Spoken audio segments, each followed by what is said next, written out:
as a gamer, what are you looking forward to when it comes to next gen this year? Oh gosh, that's a really good question.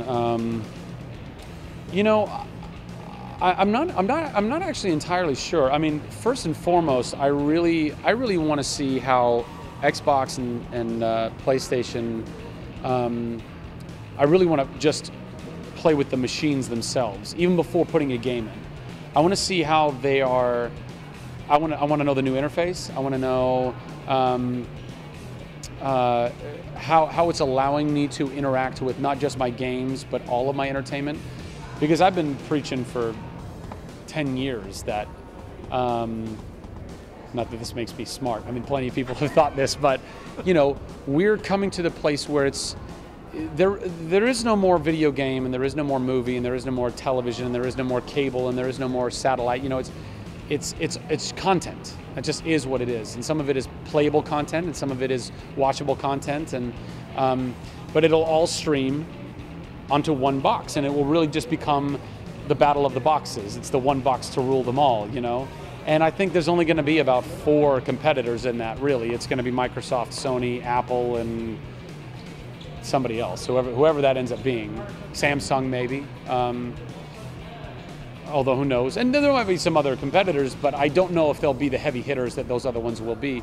And that's one of the things I'm most excited about Xbox. I feel like they really have kind of embraced that, much, by the way, to the chagrin of some hardcore gamers. Xbox has embraced that. This is a multifunctional box. This will be where it's a one-stop shop.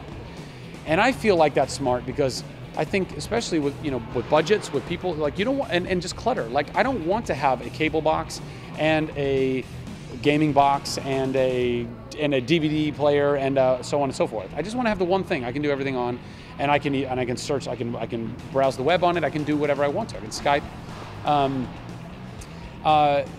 But you know, but the gamers, and these are all initial reactions. I was actually kind of out of it and in another part of the world for a while when a lot of this stuff was happening. But I know, you know, from initial reactions that, you know, people have really embraced, or hardcore gamers have really embraced the PS4, because they've remained a little bit more faithful to just like the gaming aspect of it.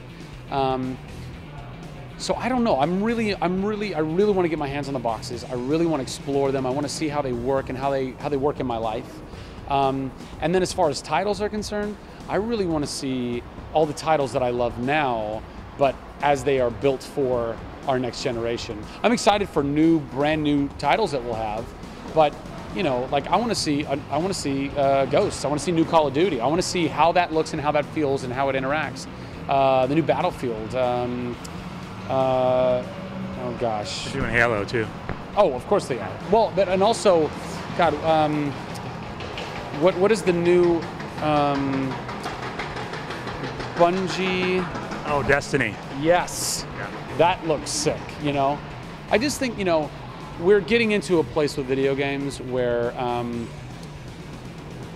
photorealism is. It's not just like this thing where every once in a while you get a cutscene in a game where it's like, wow, that was nearly photorealistic. It's like, it's the norm. And if it's not necessarily this generation, certainly the next will be like, there'll be no difference. You might as you're watching you and I right now having this conversation, but it's the video game version of us, and you get to move it around, and you get to be, oh, I'm gonna stick it in his eye, you know, like that'll be that. It'll be crazy. So yeah.